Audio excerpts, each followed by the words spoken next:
नमस्कार, मैं हूं Rakesh Kumar Singh. India news digital में आपका स्वागत है। जी हां, बात करेंगे कि कल जो बिहार के पटना में विपक्षी दलों की महत्वपूर्ण बैठक होने जा रही 2024 को लेकर क्या रणनीति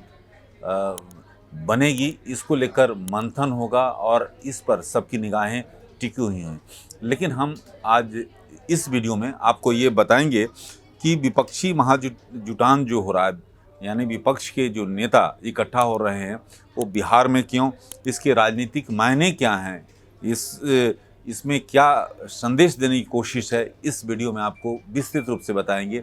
क्योंकि जिस तरह से ये मीटिंग पटना से बाहर भी हो सकती थी, कोलकाता बात करें या दिल्ली में भी हो सकती थी, लेकिन बिहार पटना में ही क्यों, इसके क्या मायने हैं, इसको हम विस्तृत रूप से इस वीडियो में बताएंगे। और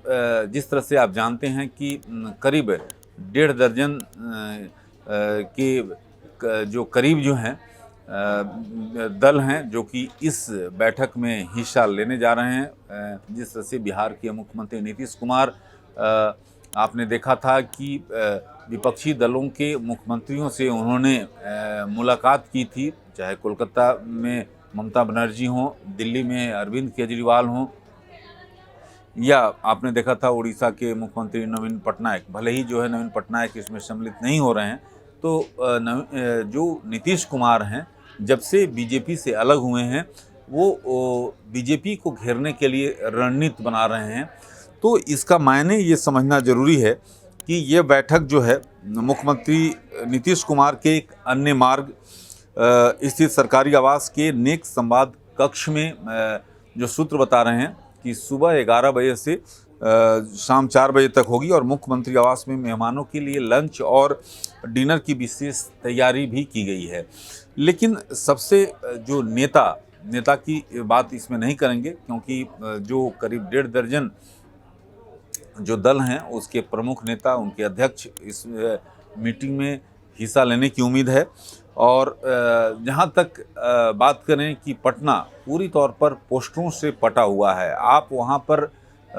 एयरपोर्ट से उतरिए या रेलवे स्टेशन से बाहर निकलिए, आप पोस्टर ही पोस्टर देखेंगे। जिस तरह से जेडी ऑफिस के बाहर जो एक बड़ा पोस्टर लगा हुआ है, ये जेडीयू जो ऑफिस है, हेड ऑफिस है, वो बिरचंद पटेल पथ पर है। और वहाँ जो बाहर एक पोस्टर लगा है कि मन की नहीं काम की संदेश लिखा हुआ है। इससे सीधे तौर पर जो मन की बात है उस पर सीधा कहीं ना कहीं हमला जो है किया गया है। आगाज हुआ, बदलाव होगा, इस तरह के नारे से पूरी तौर पर पटना को पाट दिया गया है। लेकिन सवाल ये है कि आखिरकार बिहार को ही क्यों चुना गया। इसके राजनीतिक मायने इसलिए महत्वपूर्ण है कि बिहार को लोकतंत्र के प्रयोग के धरती के रूप में जाना जाता है। केंद्र की पहली जो गैर कांग्रेसी सरकार जो की बनाने की बुनियाद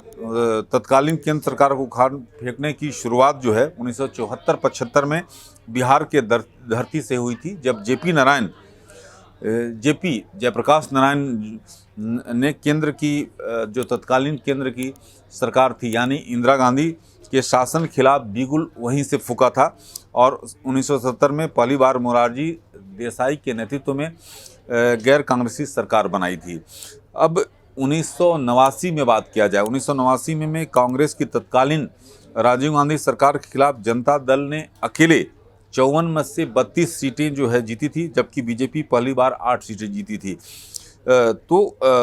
और एक तरह से पूर्वी राज्यों को एक संदेश देने की भी कोशिश के तौर पर देखा जा रहा है कि 2014 में प्रधानमंत्री पद के उम्मीदवार नरेंद्र मोदी ने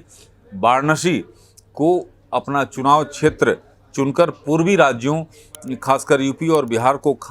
खास संदेश देने की कोशिश की थी, जहां से कुल लोकसभा की 120 सांसद चुनकर आते हैं। उसी तर्ज पर विपक्षी गठबंधन जो हैं वाराणसी से करीब 250 किलोमीटर पूर्व की ऐतिहासिक नगरी पटना में, जो कि पहले पाटलिपुत्र के रूप से जाना जाता था, से विपक्षी एकता का संदेश देने की कोशिश की जा रही है। और ये महत्वपूर्ण इसलिए है कि यहाँ पर पिछड़े और दलितों और मुस्लिमों पर लगातार नीतीश कुमार फोकस करते रहे हैं और बिहार के दोनों सत्ताधारी पार्टी, चाहे जेडीयू हो या आरजेडी, इनका लंबे समय से पिछड़ों, अति पिछड़ों और दलितों, अल्पसंख्यकों के वोट बैंक की राजनीति पर ही इनकी टिकी हुई है और दोनों दलों के एक साथ आने से राज्य के करीब 35 से 40% जातीय आबादी को महागठबंधन के पक्ष में होने का दावा किया जा रहा है। लेकिन दूसरी तरफ अगर बात करें, बीजेपी के नेतृत्व में अलग जो है एनडीए का निर्माण हो रहा है, खासतौर पर बिहार के अंदर। जिस तरह से चाहे एलजेपी जो कि चिराग गुट है, या हम पार्टी जो कि कल ही उन्होंने घोषणा कर दी कि वो एनडीए में शामिल होंगे। साथ ही साथ जिस तरह से जो एक बीजेपी की अगुवाई में वहाँ गठबंधन बन रहा है, एक बड़ी चुनौती होगी खासतौर पर आरजेडी और जेडीयू के लिए, जो कि सत्ताधारी है। और ऐसे में अगर भाजपा को चुनौती देनी है तो क्षेत्रीय दलों की भूमिका 2024 में आम चुनाव के लिए महत्वपूर्ण हो जाती है और उम्मीद की जा रही है कि लोकसभा चुनाव की लड़ाई में बीजेपी को हराने के लिए उत्तर प्रदेश, बिहार, महाराष्ट्र, झारखंड, आंध्र प्रदेश, तमिलनाडु, दिल्ली, पंजाब और जम्मू कश्मीर में क्षेत्रीय दल की अहम भूमिका निभा सकते हैं और इसीलिए जो नेता हैं बढ़ चढ़कर यहाँ पर हिस्सा ले रहे हैं। तो जो पटना में जो मीटिंग होने जा रही है, कल मीटिंग होने जा रही है जिस पर मंथन होगा, लेकिन उससे पहले ही दिल्ली के मुख्यमंत्री अरविंद केजरीवाल ने सभी दलों को पत्र लिखकर स्पष्ट रूप से कहा है कि पहले अध्यादेश पर चर्चा होनी चाहिए, नहीं तो गैर बीजेपी शासित जो भी प्रदेश हैं वहाँ पर राज्यपाल ही सरकार चलाएंगे। तो ये मीटिंग शुरू होने से पहले जो एक आम आदमी पार्टी की ओर से जो दिल्ली मुख्यमंत्री की ओर से जो पत्र लिखा गया है गैर बीजेपी शासित राज्यों के नेताओं को, उससे एक साफ तौर पर कहें तो एजेंडा जो है अपने अपने अलग अलग दलों के साफ अलग अलग दिख रहा है। अब ये देखना होगा कि क्या जो महाजुटान किया गया है पटना में, जो कि होने जा रहा है 23 तारीख को, तो क्या उसमें 2024 में बीजेपी को हराने के लिए क्या ये दल एक साथ आएंगे और आएंगे तो कैसे, क्या होगा उसका रोड मैप, ये महत्वपूर्ण बात होगी।